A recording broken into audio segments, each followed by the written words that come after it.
Hey everyone, how's it going? Thanks so much for tuning in. For today's video, we're going to be checking out something a little bit different. This is a mint condition 2001 Chrysler LHS.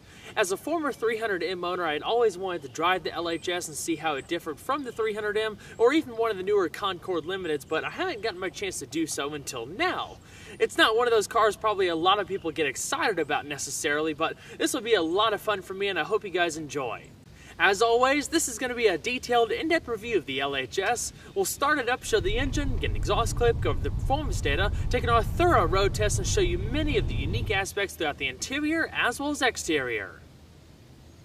I'd like to extend a big thanks to my dad Bill and his dealership Car Connections Incorporated in Reidsville, North Carolina for allowing me to borrow this example today. For more information about the dealership, including contact info and current inventory, please feel free to check out his website provided in the description box below.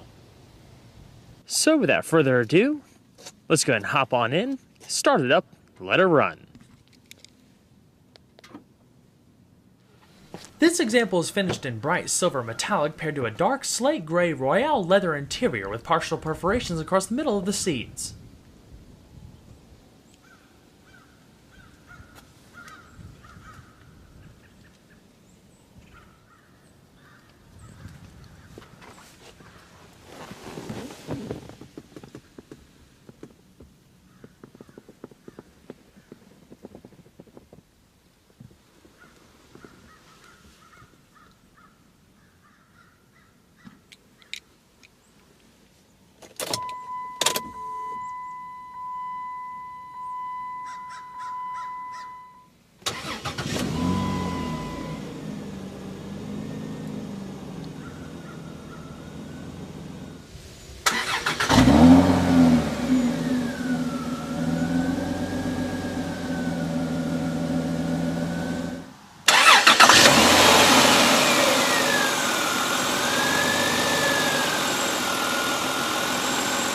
The LHS features speed-sensitive rack and pinion steering with hydraulic power assistance, all routed through a leather-wrapped 4-spoke multifunction steering wheel. The overall ratio is 17:1. Out on the road, the behavior is direct and precise, especially for a large luxury car, rivaling the segment's best. It also offers the driver an appreciable level of feel and feedback that puts a priority on comfort and relaxed behaviors but keeps you in the know of what's happening with the front wheels. The drive is very much like a softer 300M as they offer a lot of chassis and suspension similarities. The steering takes 3.1 turns to lock. Thanks to the clever packaging of the Powertrain and the LH platform, the turning diameter is a relatively tight 37.6 feet, but more details on that later in the video. A manual tilting steering wheel came standard, but a telescoping feature was not offered. The only transmission available was a 4-speed automatic transmission, albeit slightly different from the one used in the 300M. The latter featured auto-stick manual shifting ability. The LHS's gearbox, shared with the Concorde, can be placed in 3rd gear manually or low gear for when traveling down steep grades. The console shifter is leather-wrapped and comfortable to grip. The mirrors automatically tilt down on both sides when you place the car in reverse. No column shifters were offered aside from Concorde spec'd with a front bench seat. Performance of the transmission is exactly what you'd expect from an older 4-speed, smooth but not exactly engaging, especially at low speeds where it exhibits gentle transitions, but hey, that's what you'd want in a vehicle like this. In that regard, it seems to do a great job. When pushed harder, the transmission actually becomes more responsive, quickening the shifts with more authoritative feel. All of the LH cars were front-wheel drive. Now let's go ahead and switch on the automatic projector headlamps, fog lamps, as well as the hazards. The driver's side window is automatic down. And we'll go ahead and check out the exterior, shall we?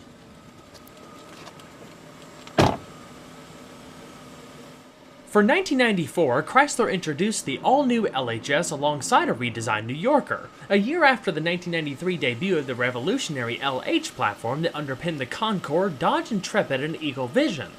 While the New Yorker was more traditional in its styling, the LHS was branded as more of a driver's car with a splash of European flavor. They each represented the longest offerings in the LH fleet. Inspired by the chassis used in the Eagle Premier, a car developed between American Motors Corporation and Renault in the late 1980s, the LH platform featured a similar powertrain configuration but was entirely new from the ground up, with a longer wheelbase and a wider track. Replacing some of the offerings based on the antiquated K-car platform, LH represented a new direction for Chrysler. A hallmark of the LH platform was the signature cab forward layout, which placed the passenger compartment ahead of the rear wheels while extending the windshield over the front wheels. This allows the rear wheels to sit towards the rear edges of the chassis, eliminating wheel well intrusion into the passenger compartment and allowing for a greater flexibility of interior room. In other words, the car's body can be stretched, such as with the LHS and New Yorker, to vary the car's overall length for more rear seat and trunk space, even though you're using a common wheelbase. Quite ingenious.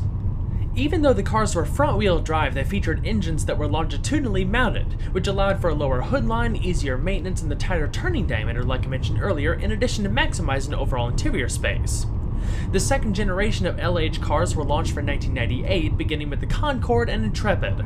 The new LHS and 300M would follow for 1999. The New Yorker was dropped after 1996, while the 300M was technically destined to be the next Eagle Vision before the brand's discontinuation, prompting a quick rebrand.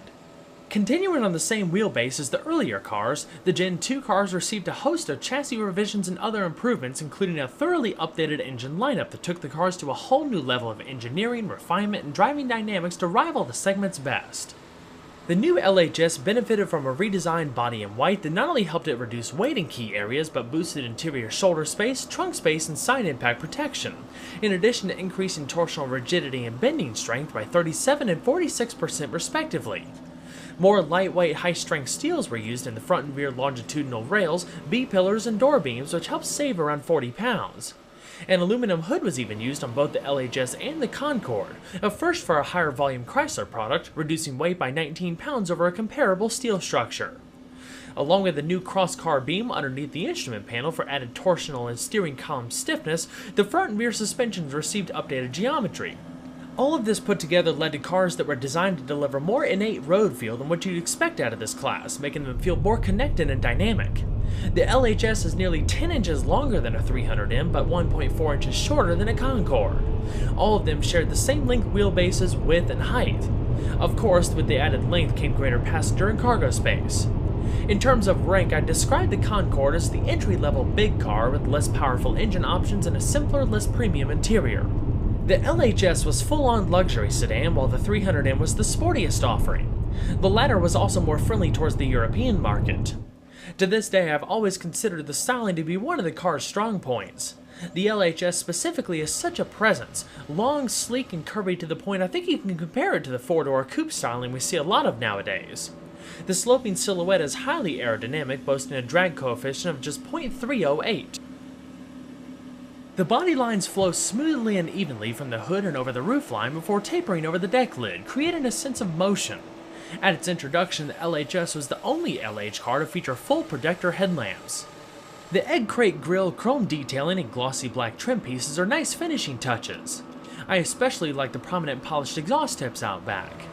For 2001, the LHS came with an MSRP of $28,680 and was designed to compete against other similar front-wheel drive domestic luxury sedans such as the Buick Park Avenue, Lincoln Continental, and the Oldsmobile Aurora. In comparison, the 300M started at $29,640 for 2001, while the Concorde started at $22,510. There was a number of a la carte options available, but for the most part, the LHS was offered in one well-equipped trim level. After 2001, the LHS nameplate was dropped and replaced by the new Concorde Limited, same car but with a different badge. The latter would be produced through 2004 before the new rear-wheel drive LX platform cars debuted for 2005. The LHS came standard with 17x7-inch 5 split-spoke aluminum wheels that could be had in either painted silver like this example or clad in chrome. They're wrapped in 225/55 all-season tires. Providing good stopping power and pedal feel are 4-wheel disc brakes. The front discs are internally ventilated and measure 11.7 inches in diameter. The solid rear discs measure 10.6 inches. All are clamped down by single piston calipers that can bring the car to a stop in about 130 feet from 60 miles an hour. ABS, traction control, and electronic brake force distribution also came standard. Keeping the discs cool up front are dedicated cooling channels in the underside of the fascia. The suspension is fully independent, consisting of McPherson struts in front and Chapman struts in the rear, along with front and rear stabilizer bars. Up front, a hydroformed steel subframe supports the suspension and powertrain while delivering an added measure of rigidity. Unlike the 300M, which was tuned to deliver a sportier handling profile and a firmer ride, the LHS is more about comfort and luxury. The ride is smooth and for the most part isolates you from vibrations and harshness. It feels stable and solid, especially at higher speeds with well-controlled body roll. Road noise is kept to a minimum. Despite the fact that the LHS is more comfort-oriented, it still handles itself rather well and delivers an appreciable level of road feedback without upsetting the ambiance. At least for its class, it doesn't have that detached floaty ride you'd expect out of a large American luxury sedan at the time. It's relatively agile and exhibits a lot of control through the corners and undulations, not that far off from a 300M, just a bit softer. All in all, the LHS drives fantastic, a good blend of dynamics and comfort. Overall length is 207.7 inches with a width of 74.4 inches and a height of 56 inches. Wheelbase is 113 inches while curb weight is around 3,574 pounds. The LHS and 300M were powered by Chrysler's second generation high-output 3.5-liter V6, introduced for the 1999 model year. It's an all-aluminum engine positioned longitudinally that features single overhead cams, 4 valves per cylinder, sequential multi-port fuel injection, and a variable intake system. The latter alters the length of the runners in the 3 plenum composite intake manifold at different engine speeds. It was one of the best performing V6s of its time, quiet, smooth, responsive, and reliable. Compared to its predecessor, which launched back in the early 90s with the debut of the LH cars, the new engine benefited from a number of revisions, including more efficient airflow, a larger throttle body, larger intake valves, a larger diameter exhaust system, and more. It developed more power and torque while at the same time reducing emissions and improving fuel economy by up to 10%. The compression ratio is rated between 10 and 10.1 to 1 for the LHS and 300M respectively. Inside, there's cast-in iron bore liners, cross-bolted main bearing caps, and a forged steel crankshaft. The red line is 6,600 RPM. At the time, it was the brand's premium engine option. A detuned variant was also shared with the Dodge Intrepid RT, in addition to other smaller variants used in the Concorde and lower-end Intrepids. Power differed slightly between the applications, with the 300M being the most powerful at 253 horsepower and 255 pound-feet of torque. The LHS, on the other hand, developed 250 horsepower at 6,400 RPM and 250 pound-feet of torque at 3,900 RPM. While all of the engines were able to run on regular 87-octane, Chrysler's 3.5-liter is optimized to run on mid-grade fuel for maximum performance. On the other hand, the Intrepid RT, which produced 242 horsepower and 248 pound-feet of torque, took regular fuel. Along with more aggressive gearing, the 300M was able to hit 60 miles an hour in the low 7-second range. The LHS takes a little longer, between 7.5 and 8 seconds, still rather quick for the time in class. Top speed was electronically governed to about 120 miles an hour. The LHS carries a 17-gallon tank and was originally rated between 18 miles to a gallon in the city and 17 on the highway. The interiors of Chrysler's LH cars were class-leading for their time. While not quite Cadillac level, it's comfortable, roomy, and quiet with excellent ergonomics, build quality, and appointments. Between the LHS and 300M, the layout and overall feel was nearly identical, with just a few subtle differences mainly pertaining to the center console and rear seat area. We'll discuss the latter in just a bit. The 99 through 01 Concorde was also very similar, albeit not quite as premium of a look, featuring more significant differences with its dash and door designs. The majority of the touch points throughout the cabin are finished in soft touch material. It all feels upscale and luxurious, complemented by beautiful curves, a seamless dash, and classically styled white-faced instruments, including a center-mounted analog clock, all with light blue electroluminescent lighting. The driver's side window is automatic down, and there's good storage in the lower front door panels. The seats are 8-way power adjusting for both the driver and passenger. Heated front seats came standard, while the driver's seat featured manual lumbar and 2-person memory. The memory also recalls your power mirror positioning and radio presets. They're very comfortable with a lot of padding and a surprising amount of lateral support. The leather feels high quality, and the perforations across the midsection allow them to breathe on hot days. The headrests and seatbelts are adjustable. One thing I find so cool about this particular example are the felt-lined sunglass storage trays positioned at the top of the B-pillars for the driver and passenger. I've never seen them before, so I can only imagine they were optional features. Regardless, they're quite handy. The glove box door and lower dash is also padded. It's able to be locked and offers good storage space.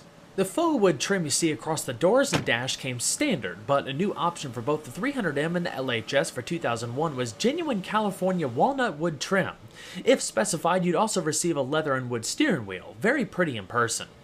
In terms of safety, the LHS came standard with dual front airbags. The passenger side one blended into the dash. Front seat-mounted side airbags were optional.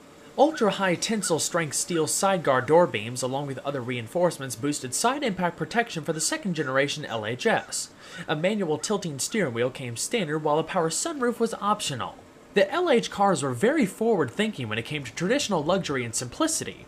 Clever chassis packaging led to excellent shoulder and hip room, especially important as the Concorde had the option of a full bench seat up front to carry up to 6 passengers. So let's go ahead and see how she sounds, both sitting still and on the road.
Now we'll go ahead and shut her up and check out some of the interior features.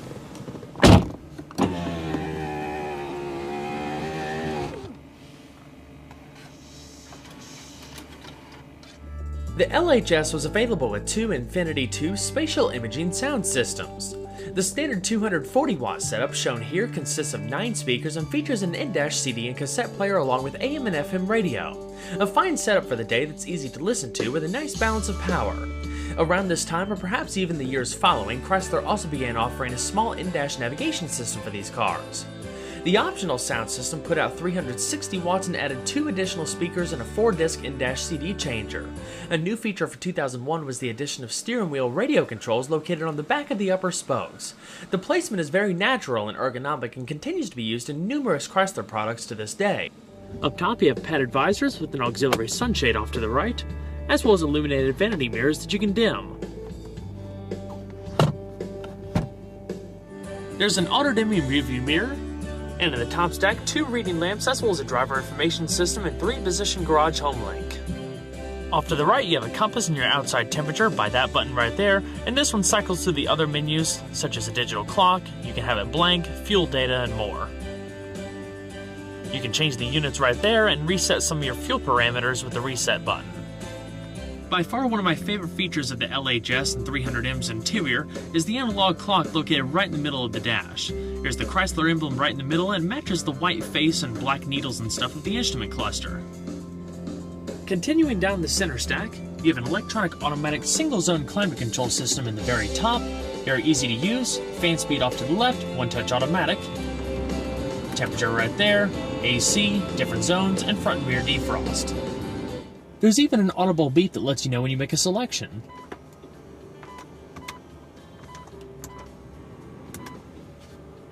The radio is pretty typical of any Chrysler product of this era. There's an in-dash CD player. Some cars even had the option of a CD changer that would go in that little tray right there. Is your graphic equalizer, fade, balance, different preset stations and controls for the tape deck, as well as rewind, fast forward, changing the different modes between CD, tape, AM, FM, and all that good stuff. Traction control to the right of the steering column. In the very bottom is a lighter, ashtray, and/or 12-volt power outlet. The underside of the dash is all wrapped in soft touch material, and it flows into portions of the center console up into the gear selector right there. Then you have a little bit of harder material before you come into a full padded armrest. The cup holders are hidden into the center console unless you want them, just push in and they automatically pop out. Open up the console, you have a pretty decent amount of space. There's chain storage right there, CD storage, and a 12-volt power outlet. Like I talked about at the beginning of the video, the only real controls on the steering wheel consist of your cruise control to either side and radio controls on the back of the airbag cover, similar to like you have in newer Chrysler products. Your intermittent wipers and turn signal stalk is located to the left, lighting controls on the far left-hand side of the dash, and your interior lighting dimmer. Alrighty. So let's go ahead and shut her down.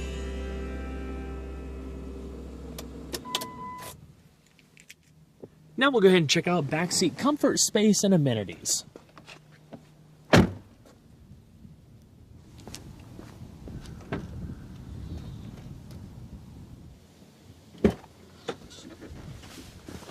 Alright, so backseat environment of the Chrysler LHS. I mean, it's your typical full-size American luxury sedan. There's a ton of room back here, the backseat extremely plushy. There's some subtle differences here and there between the 300M. The seats are a little bit different. They're a lot softer. They've got a lot more padding in the upper cushion. You have these fixed headrests back here. Other than that, it's pretty much identical to a 300M. Unlike the 300M though, being that the cars do share the same length wheelbase, the LHS actually has 2.5 inches of additional rear leg space, which is awesome, especially for more of a traveling vehicle. And speaking of seat padding, the comfort back here is absolutely incredible. I mean, combined with the extra leg space, the seats just kind of lean back a little bit. That feels like a big couch, basically. A lot of padding in the lower cushion, the upper cushion, and there's actually pretty decent lower back support as well. But you just lean your head back, kick back and relax. I mean, it's awesome. As far as interior space, with a comfortable seating position for myself in front, I'm 5'10". I easily have more than half a foot of leg space, maybe even 7-8 inches or so. Head space is probably around 3 inches. Of course, the LHS, like the 300M, can seat up to 5 people. In certain trim levels of the Concorde, you actually had a bench seat up front so you can seat up to 6 people. But when you're in the middle, you really don't compromise on head space a little bit, so it's still maybe, I don't know, 2.5, 3 inches or so. You might lose like a ½ inch of space overall. There's a pretty big drivetrain hump right here, so you're going to have to straddle it, but there's so much leg space to either side, I don't see that being a problem for anybody sitting back here, especially, I mean, even if you sit 3 full-size adults, I think everyone would be more than comfortable. As far as amenities, it's a pretty simple vehicle overall. I mean, you have grip handles up top, reading lamps, coat hooks to either side. Of course, the ashtrays right here, like I mentioned a second ago. You have 2 air vents down below, storage pockets on the back of the seats, as well as a full padded armrest that also incorporates storage, 2 cup holders, and a trunk pass-through if you need some extra storage. Chrysler really did an excellent job when it came to these LH cars. I mean, a beautifully designed interior, very comfortable, very roomy, and awesome build quality for the time. So let's go ahead and check out the trunk space.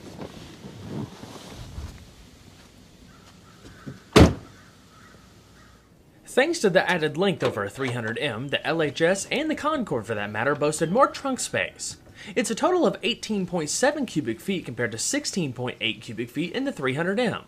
Therefore, if you're carrying a carload of people, the larger cars were better equipped to handle that additional luggage.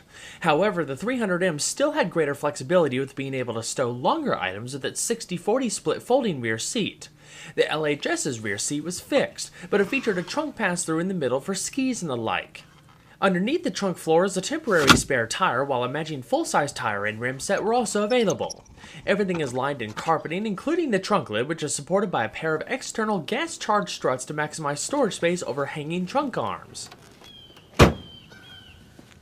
Well everyone, I hope you enjoyed the in-depth look at this 2001 Chrysler LHS. Be sure to stay tuned next time, there's always a lot more where that came from. Take care everybody.